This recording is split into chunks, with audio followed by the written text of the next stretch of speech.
créer, c'est associer quelqu'un à toi. Ok? Ça veut dire que Kadosh Baruch Hu, il a besoin de cette association, d'être ensemble, ce beyachad là. Donc, c'est pourquoi il fait ça. Justement, c'est pour, comme ils disent dans le langage de la Kabbalah, entre autres, les étives, faire le bien. Si tu n'as pas quelqu'un en face de toi à qui tu fais le bien, à toi-même, tu peux dire quelque part à une certaine mesure, mais c'est-à-dire que le bien véritable, c'est donner à l'autre, donner.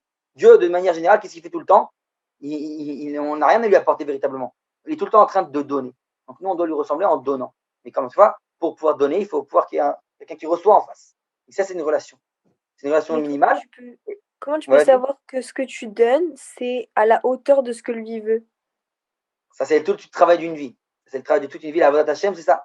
On essaie de trucs, mais bien sûr que voilà, on est des êtres humains, on n'est pas infini. Lui, il est infini, nous, on n'est pas. On ne l'est pas, on est manquant. Le simple fait qu'on est créé, donc on est manquant. Et donc, c'est pour ça que c'est cette relation. Comme je sais pas, je l'avais dit souvent, la fonction exponentielle, tu connais? C'est tu tends vers l'infini, mais tu n'atteins jamais l'infini. C'est ça. Ouais. On a toujours cette aspiration, cette relation-là, si on peut dire, comment dire en français, il y a un gagouim, il me manque. On a une aspiration, on a envie de cette relation, on la chérit, on fait tout pour, on la guette, mais sans jamais vraiment, elle est infinie. Cette relation, on parle du domaine de l'infini. Donc c'est cette relation infinie, c'est toute la création. Ok?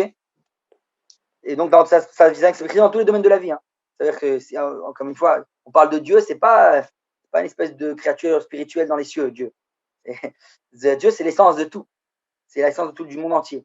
Donc ça veut dire que chaque relation, même dans nous, dans notre vie de tous les jours, c'est quelque part, Dieu, il me parle à travers les relations, mes relations sociales, mes relations, je sais pas moi, tout ce qui m'arrive dans la vie.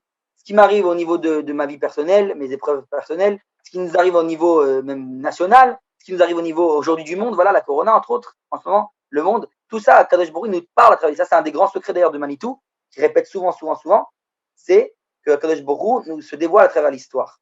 Donc il nous parle à travers les phénomènes de l'histoire. Donc tout ça, c'est pour nous dire qu'il faut essayer d'être à l'écoute, d'apprendre de ce qui nous entoure. Que ce soit même au niveau géographique, je ne sais pas l'histoire, même au niveau géographique. De la création, de la nature nous parle quand tu sais regarder, analyser, pas obtenir, pardon. Euh, analyser les beautés de la création, tu arrives à comprendre des choses profondes qui se cachent derrière chaque chose. Donc pareil dans les relations humaines, c'est de pareil dans tout. C'est des dévoilements divins, tout ça c'est des dévoilements divins. Dieu se dévoile à nous à travers les différents dévoilements qu'il a créés sur Terre. Tous, nous sommes ces dévoilements. Donc, la relation les uns les autres, c'est, entre guillemets, une des relations à Kadosh Baruch Hu à l'infini.